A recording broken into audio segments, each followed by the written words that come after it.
Buenos días a todos.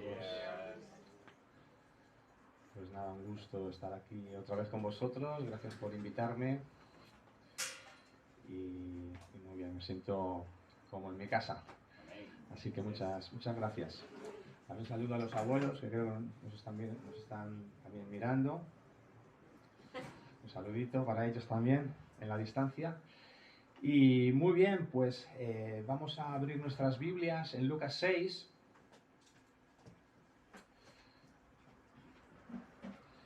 Estos versículos ya los comentamos hace como 6 meses. Lo que pasa es que vamos a profundizar un poquito más en ellos. Creo que dediqué dentro de la predicación que hice en aquel momento como unos 8 minutos. Y entonces hoy vamos a profundizar un poquito más en este texto. Así que vamos a ir a Lucas 6, versículo 12. Lucas 6, versículo 12. Y siguientes. Vamos a ir poquito a poco desmenuzando este texto hasta el 19 aproximadamente, hasta el 20, versículo 20. Pues la palabra del Señor dice así: en aquellos días él, Jesús, fue al monte a orar y pasó la noche orando a Dios. Así que ya para empezar encontramos aquí otro texto, ¿no? Un texto donde nos habla que Jesús fue al monte a orar. El monte en la Biblia tiene un significado simbólico. El monte simboliza ese encuentro con Dios. Por ejemplo, Moisés tuvo un encuentro con Dios en el monte Sinaí. Moisés subía al monte Sinaí y allí Dios le revelaba su palabra, la ley, y bajó con las 2 tablas de la ley, los 10 mandamientos. Por ejemplo, Elías también subió a un monte, al monte Horeb, que es lo mismo que el Sinaí, pero llamado de otra manera. Y él iba huyendo, porque la malvada Jezabel le estaba persiguiendo.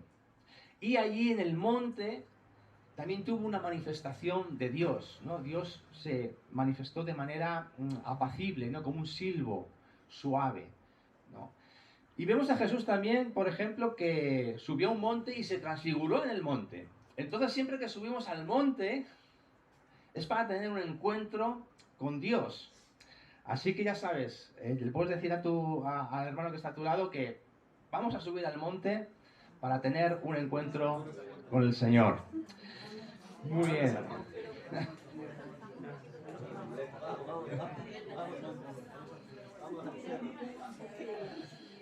Muy bien, y Jesús pasó la noche orando a Dios. Aquí recordamos, hace ya unos meses vimos un estudio sobre la vida de oración en el Evangelio de Lucas. Y os acordáis que dijimos que Jesús, como buen judío, practicaba las fiestas judías, es decir, la Pascua, la fiesta de los tabernáculos, etcétera, etcétera, que también frecuentaba la sinagoga los sábados, y que en el Evangelio veíamos a Jesús que oraba por la mañana, oraba al atardecer, oraba por la noche, y eso es porque había una costumbre judía de orar 3 veces al día. Era una costumbre que tenía el pueblo judío.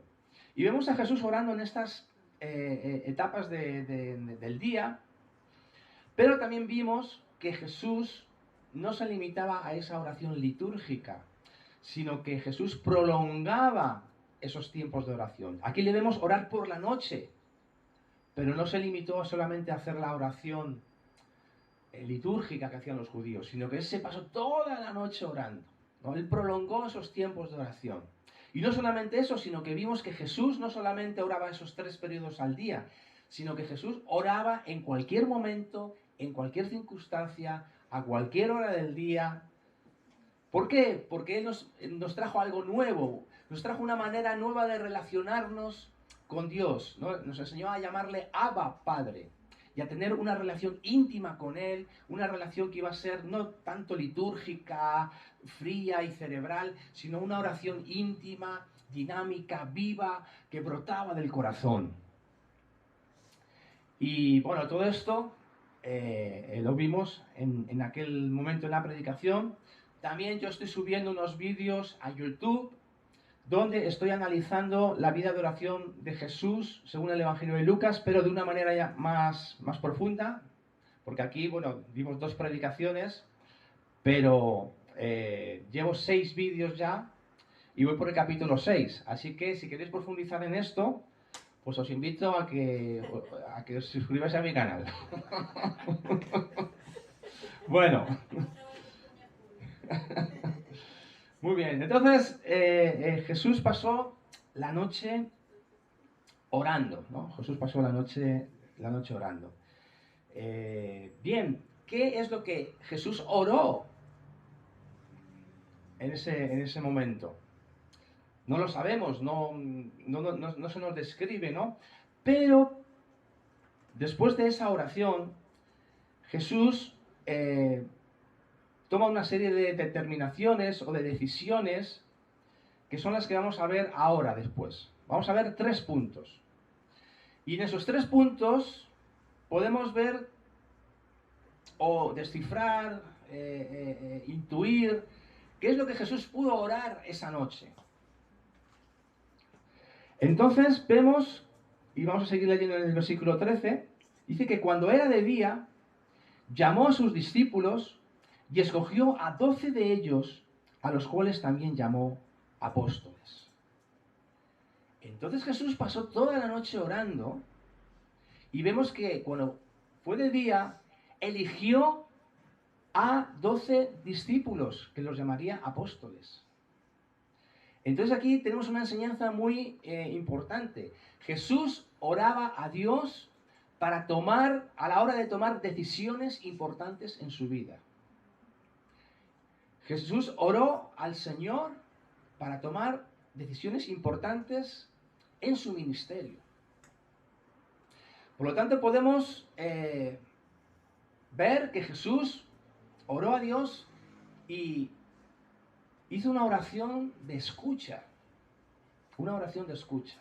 Y de eso podemos aprender nosotros también. En la oración también no solamente hablar, pedir, sino también escuchar la voz de Dios.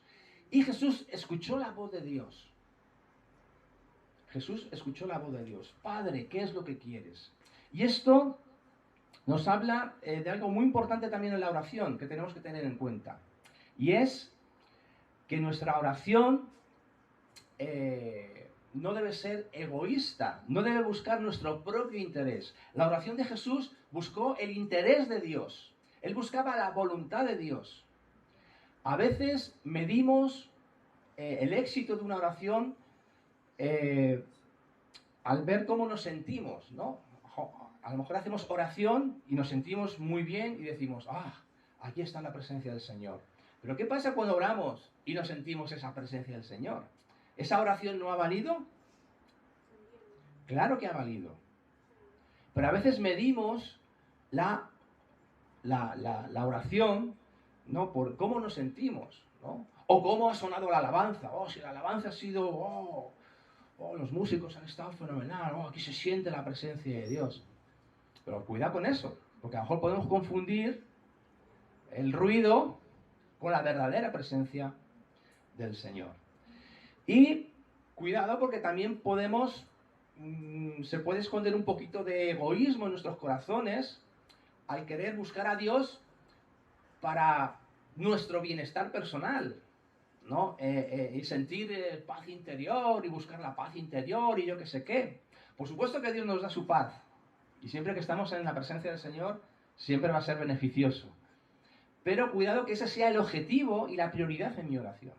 Entonces, ¿cuál fue la prioridad de Jesús? Buscar su voluntad. Él decía, Señor, ahora ¿qué es lo que tú quieres? ¿Qué es lo que tú piensas? ¿Qué es lo que tú deseas?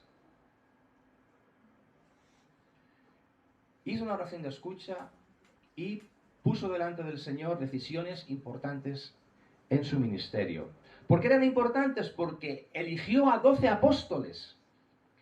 Y esos 12 apóstoles eran los que iban a estar con Jesús de manera más íntima y los que iban a recibir de primera mano las enseñanzas del reino.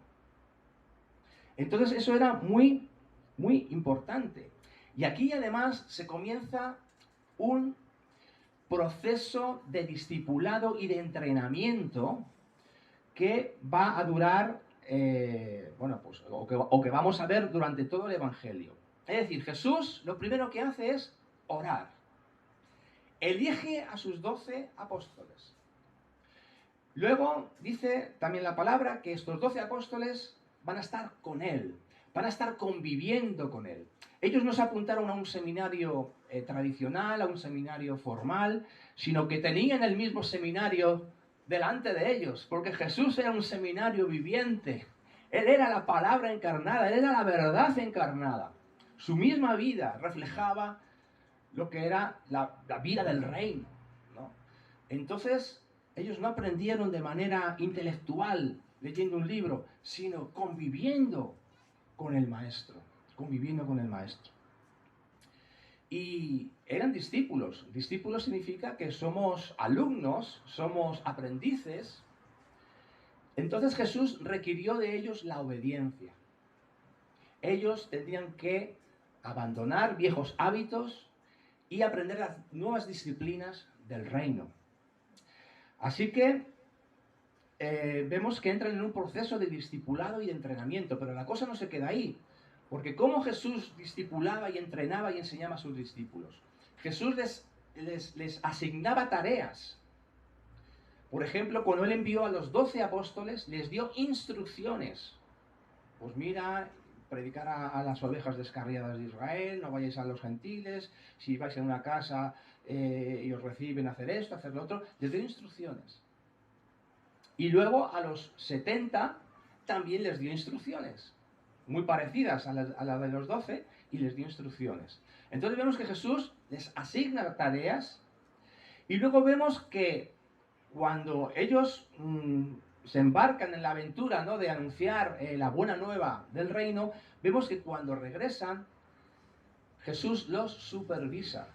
Por ejemplo, cuando regresan los 12 apóstoles, los lleva a un lugar desierto y los apóstoles le informan a Jesús de lo que ha hecho, ¿no? Entonces Jesús supervisa su trabajo.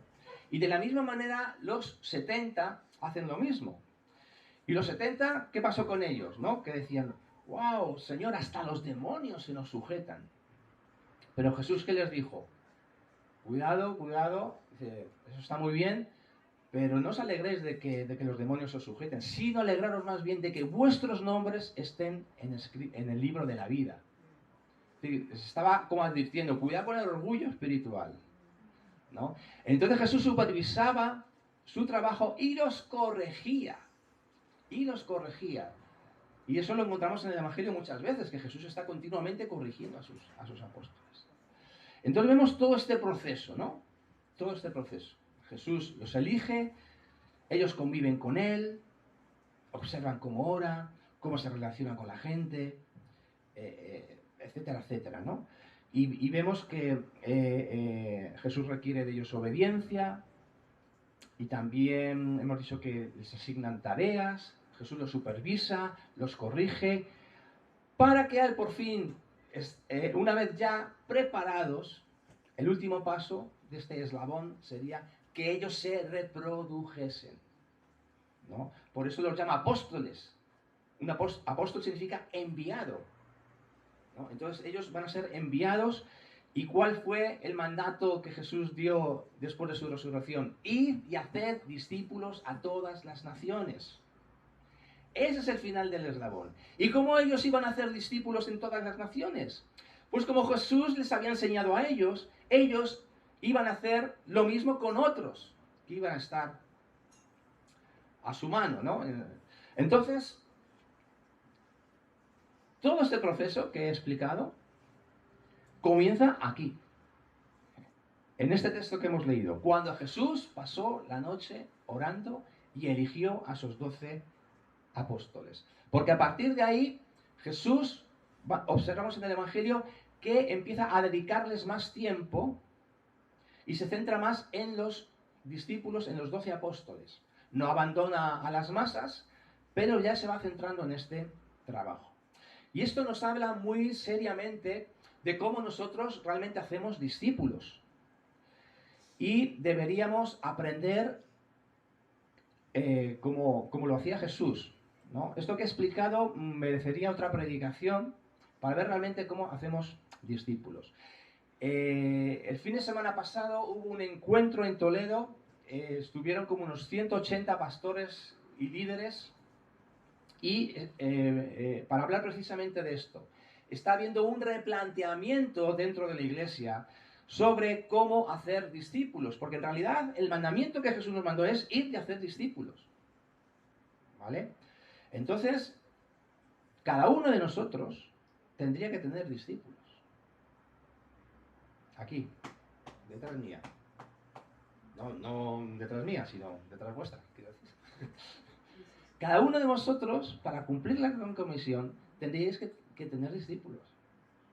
Es decir, no se forman discípulos predicando los domingos un sermón. Está muy bien, nos edifica y todo eso. Pero tenemos que ir más allá. Todos deberíamos ser maestros y tener nuestros discípulos. Así que para empezar todo este proceso que he explicado, hay que empezar con la oración. Hay que empezar con la oración. Bueno, y que me he ido de tema. Entonces, cuando estos pastores estaban recibiendo una enseñanza para ver cómo podían pasar de un lugar a otro, es decir, cómo cambiar la forma en cómo se están haciendo las cosas para hacerlas realmente como las hacía Jesús. Y esto es impresionante, ¿no? Porque eso puede ser una revolución para la iglesia. Bueno, todo lo dejo ahí un poco, eso sería para más profundizar en ello. Y también para preguntarse, bueno, ¿y cómo podemos hacer? ¿No? ¿Cómo se hace esto? Bien, seguimos. Entonces, Jesús elige a 12 apóstoles, no elige a 3, no elige a 15, ni elige 24.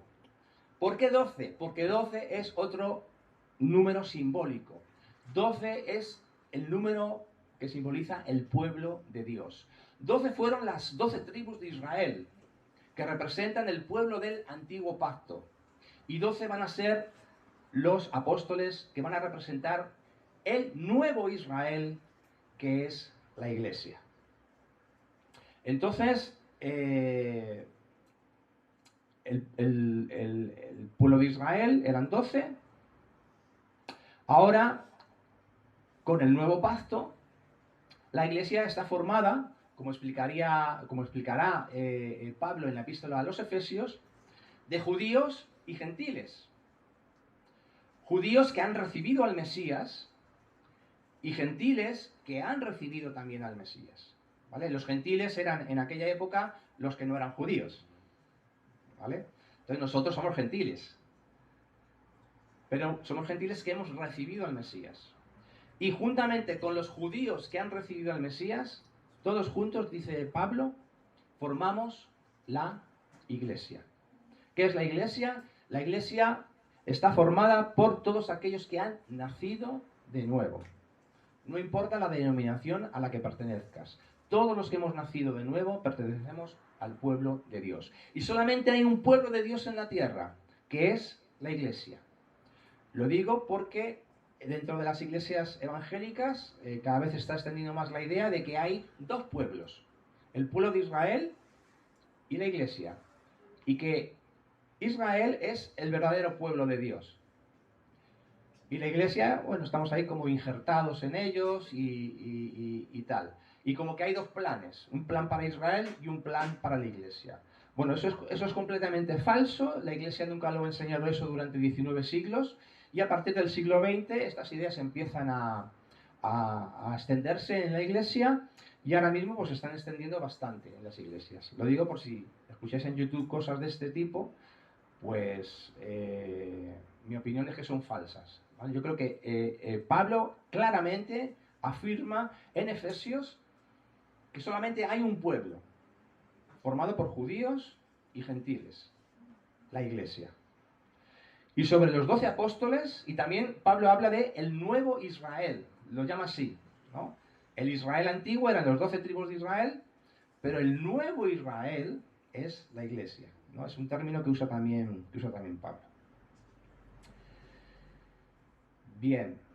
Bueno, pues ese es el primer punto. Que Jesús practica una oración de escucha, busca la voluntad de Dios y después de esa oración, Él elige a sus discípulos. De la misma manera nosotros, ante decisiones importantes en nuestras vidas, tenemos que buscar la dirección de Dios. Segundo punto, leemos a partir del 17. Y descendió con ellos y se detuvo en un lugar llano en compañía de sus discípulos y una gran multitud de gente de toda Judea, de Jerusalén y de la costa de Tiro y de Sidón, que había venido para oírle y para ser sanados de sus enfermedades. Y los que habían sido atormentados de espíritus inmundos eran sanados. Y toda la gente procuraba tocarle porque salía de él poder y sanaba a todos. Entonces fijaos, Jesús pasa la noche orando. Amanece, llega el día, elige a sus discípulos, descienden del monte y vemos que la multitud de gente busca a Jesús. Vienen de Tiro y de Sidón, del norte, vienen de Judea, de Jerusalén, del sur. Le buscan para ser sanado de sus enfermedades y para ser liberados de espíritus inmundos. ¿Y qué notamos en el versículo 19? Que salía poder de Jesús, no, salía poder de Dios, salía poder de Él, no de Jesús, se desprendía poder y sanaba a todos. Y aquí recordamos, por tanto, que hay una relación directa entre subir al monte, orar, estar en la presencia de Dios y que se manifieste el poder de Dios en nuestras vidas. Hay una relación directa. Pero no es el único texto. En Lucas 4:14 vimos, si os acordáis, que Jesús estuvo 40 días ayunando y cuando terminó el ayuno dice, y Jesús volvió en el poder del Espíritu a Galilea y enseñaba en las sinagogas, etcétera, etcétera. ¿No? 40 días ayunando y Jesús va en el poder del Espíritu. Y en el capítulo 5 también leímos en el versículo 16, mas él se aportaba a lugares desiertos y oraba. Y en el versículo 17 se nos vuelve a decir que el poder del Señor estaba con él para sanar. Y ahora hemos leído lo mismo, ¿no? Ya es la tercera vez que se nos dice lo mismo. Jesús va a orar, puede ser un lugar desierto, o puede ser un monte, como aquí, pero después, ¿qué es lo que pasa? Hay una relación, hay poder de Dios. Así que, hermanos, la oración libera el poder de Dios. Así que tenemos que tener ese encuentro con Dios en el monte. Y tenemos garantizado ese poder de Dios en nuestras vidas. Ese poder de Dios en nuestras vidas. Y podemos hacer también una comparación con Moisés, ¿no? En Éxodo 34 vemos que Jesús subió al monte Sinaí. Dice el versículo 28, y estuvo allí con Jehová 40 días y 40 noches. Y luego en el 29 dice lo siguiente, y aconteció que descendiendo Moisés del monte Sinaí con las 2 tablas del testimonio, sí, las 2 tablas de la ley, ¿no? Donde estaban los 10 mandamientos, dice, al descender del monte, no sabía Moisés que la piel de su rostro resplandecía después de que hubo hablado con Dios. Wow. Es decir, Moisés sube al monte, recibe las tablas de la ley y cuando baja, dice que su rostro resplandecía. ¿Por qué? Porque había estado en la presencia de Dios. Había estado en la presencia del Señor. Y hay un paralelismo. Moisés sube al monte y recibe la gloria de Dios. Jesús sube al monte y cuando desciende sale poder de él para sanar. Impresionante. Impresionante, ¿no? Impresionante. ¿Y qué pasó con Moisés? Si seguimos leyendo, dice en el 30, y Aarón y todos los hijos de Israel miraron a Moisés Y aquí la piel de su rostro era resplandeciente, y tuvieron miedo de acercarse a él. Y luego en el 33 dice, y cuando acabó Moisés de hablar con ellos, puso un velo sobre su rostro. Puso un velo sobre su rostro.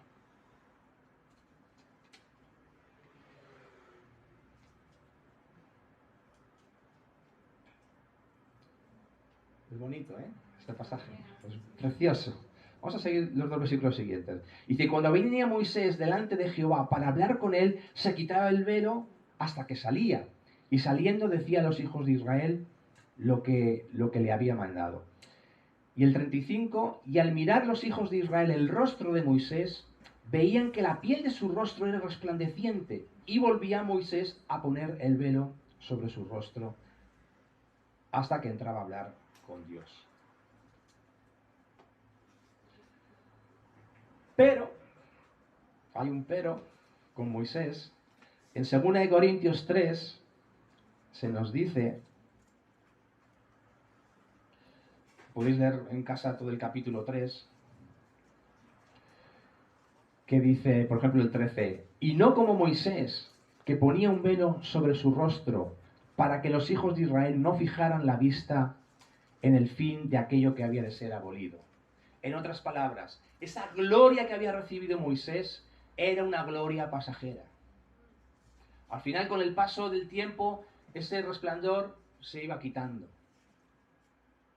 Y era un símbolo del antiguo pacto, está diciendo aquí Pablo, ¿no?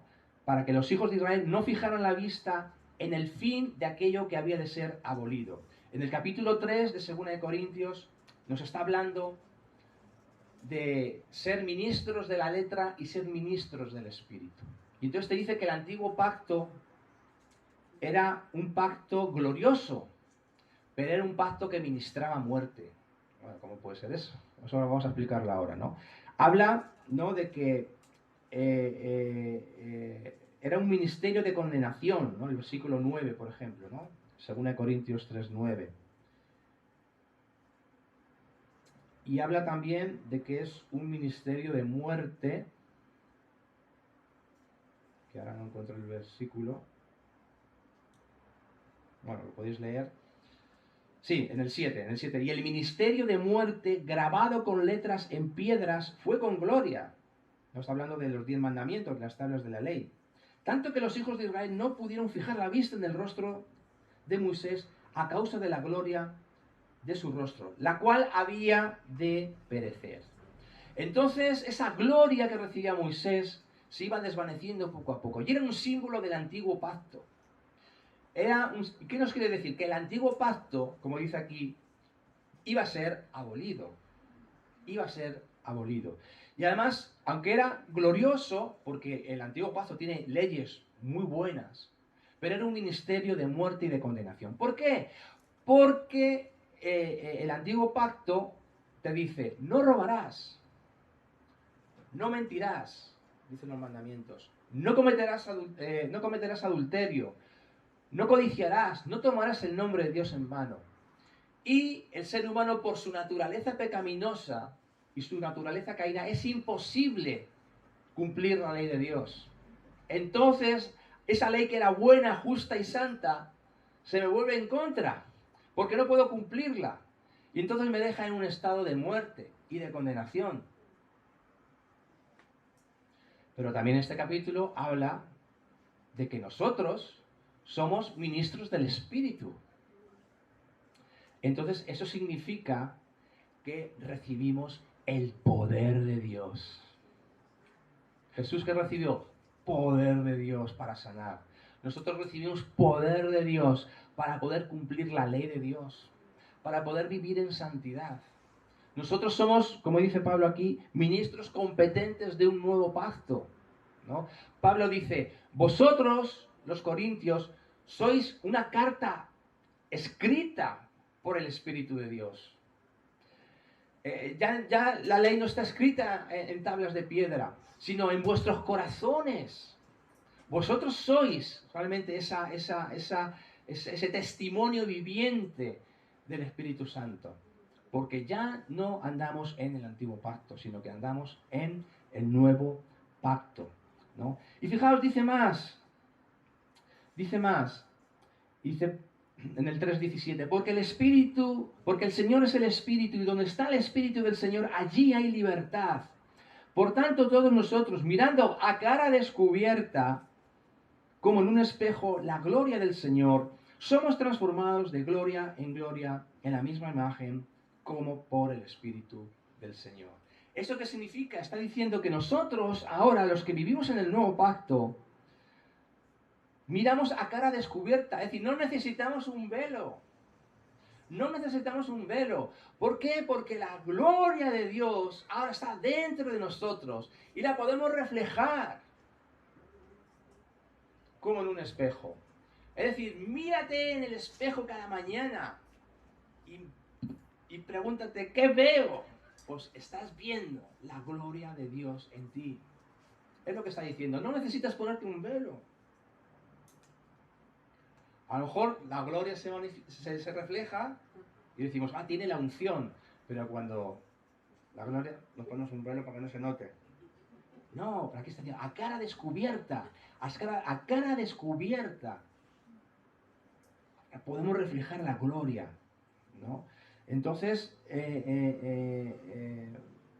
somos transformados, dice aquí, somos transformados de gloria en gloria en la misma imagen del Señor. Y ese es el proceso en el que estamos. A cara descubierta, Cristo habita en nosotros. Porque Jesús recibió poder. Y alguno puede decir, bueno, es que lo recibió Jesús. No, pero Jesús luego envía a los 12 apóstoles y ¿qué les dio? Autoridad y poder. ¿Para qué? Para sanar a los enfermos, echar fuera demonios, predicar la palabra. ¿Y qué les prometió a Jesús después de la resurrección? Id a Jerusalén y recibiréis el poder, la fuerza del Espíritu Santo. ¿Y cómo la recibieron? Estando 9 días de oración y recibieron el poder. Y continuamente Pablo habla del poder que actúa en nosotros los creyentes, de la supereminente grandeza de su poder para con nosotros los creyentes. O Cristo mismo, Jesús nos enseñó que Él y el Padre harían morada en nosotros. Y que el Espíritu Santo estaría con nosotros y en nosotros para siempre, ¿no? Y Pablo continuamente está hablando de Cristo en nosotros, la esperanza de gloria. Entonces, si llegamos a entender esto espiritualmente, que realmente Cristo está en nosotros, si lo podemos entender no con el intelecto, sino espiritualmente, ahí va a comenzar nuestra elevación espiritual. Ahí va a comenzar nuestra elevación espiritual. Por eso no hay nada que nos pueda amedrentar. No significa que no vamos a pasar por problemas, pero ya los miramos con otra perspectiva, porque Cristo está en nosotros, ¿vale? Nos quitamos el velo. ¿Y qué reflejamos? La gloria del Señor. Y esa gloria vamos siendo transformados continuamente conforme a su imagen, por el Espíritu del Señor. Así que, mejor vivir en el nuevo pacto que en el antiguo, ¿no os parece? Seamos ministros del Espíritu. No vivamos en el antiguo pacto. No vivamos en la derrota del, no mentirás y sigo mintiendo. No cometerás adulterio y sigo cometiendo adulterio. No. Somos ministros del Espíritu. Esa gloria tiene que salir hacia afuera. Esa gloria tiene que activarse. Esa gloria tiene que manifestarse en nuestras vidas, en nuestra forma de vivir. Bien, el tercer y último punto,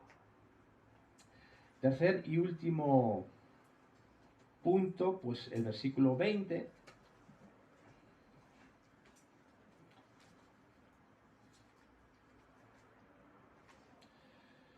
Y alzando los ojos hacia sus discípulos decía, bienaventurados vosotros los pobres, etcétera, etcétera, etcétera. No vamos a leer todo el sermón de la llanura, pero fijaos, es decir, Jesús pasa la noche orando y después vemos que hace 3 cosas. La primera, elige a sus discípulos. La segunda cosa, observamos que recibe poder. Hay una relación entre la oración y el poder de Dios. Y la tercera cosa es que Jesús nos trae y nos anuncia y nos predica el sermón más impresionante que hayamos escuchado jamás. El sermón más impresionante, más extraordinario que la humanidad haya podido escuchar. El sermón de la llanura, según la versión de Lucas, o sermón del monte, según Mateo. Y aquí también hay otra relación. Hay otra relación con Moisés. Porque hemos visto que Moisés sube al monte y trae las tablas de la ley, ¿no? Los 10 mandamientos. Entonces Moisés, y recibió más leyes, ¿no? Que están contenidos en el libro de Levítico y de Deuteronomio, de Éxodo, etcétera, ¿no? Entonces, Moisés sube al monte y trae las leyes de Dios, ¿no? Resumida en los 10 mandamientos, ¿no? Trae la constitución, ¿no? Podríamos decir, para la convivencia del pueblo de Dios. Porque claro, en Egipto, la sociedad que había en Egipto era una sociedad pues de dominación, de explotación, de injusticia, de esclavitud. Y Dios los saca de ahí para hacer algo nuevo en la tierra prometida. Y es una nueva sociedad alternativa, donde no iba a existir las injusticias sociales, donde iba a haber igualdad. Y de eso va todo el libro de Levítico, de Éxodo. Hay unas leyes preciosas, unas leyes de justicia impresionantes. Entonces, Moisés trae esa palabra de Dios. Pues de la misma manera que Moisés subió al monte y trajo esas leyes de Dios, de la misma manera Jesús, hemos dicho que subió al monte y cuando baja nos enseña la constitución del reino, la carta magna del reino, que es el sermón de la llanura, versión Lucas, o sermón del monte, según Mateo. Es decir, en el sermón de la llanura se nos describe los rasgos de esa nueva sociedad alternativa que va a ser la Iglesia. La nueva sociedad alternativa es el reino de Dios, la Iglesia. Es decir, en el sermón de la llanura o sermón del monte, versión Mateo, vamos a ver ahí los valores del reino de Dios. Vamos a ver ahí la vida del reino de Dios. O la ética del reino, ¿no? Una ética carismática. Es decir, porque las exigencias del sermón de la llanura son muy fuertes, pero necesitamos la ayuda del Espíritu, ¿no? Entonces, una ética carismática, ¿no? Es la cultura del reino. O sea, todos esos calificativos son válidos para definir todo este mensaje que Jesús nos trae en el sermón de la llanura o sermón del monte, según Mateo. Entonces, Moisés dirá, ya no estamos bajo la ley de Moisés, sino que ahora estamos bajo la ley de Cristo, ¿no? Pablo dice mucho esto, ¿no? No estamos bajo la ley, sino bajo la gracia. Pero esa gracia tiene una ley también, que es la ley de Cristo. No estamos bajo, en Gálatas lo dice claramente, no estamos bajo la ley de Moisés, eso se entiende, pero ahora estamos bajo la ley de Cristo. Y aquí el sermón de la llanura es un buen resumen de esa ley de Cristo. Por supuesto hay más enseñanzas. Igual que Moisés trajo un resumen en los 10 mandamientos, ya había más enseñanzas. Aquí hay un buen resumen, ¿no? Y aquí pues se nos habla de las bienaventuranzas, ¿no? Que es una descripción, ¿no? de cómo debemos de ser, nuestro carácter como hijos de Dios. Y también habla de dos ejes muy importantes, que es el amor que incluye incluso el amor al enemigo, es decir, es el amor radical, ¿no? El amor que incluye también el amor al enemigo y también esa justicia social, ¿no? Esa ayuda para el necesitado, para el marginado, ¿no?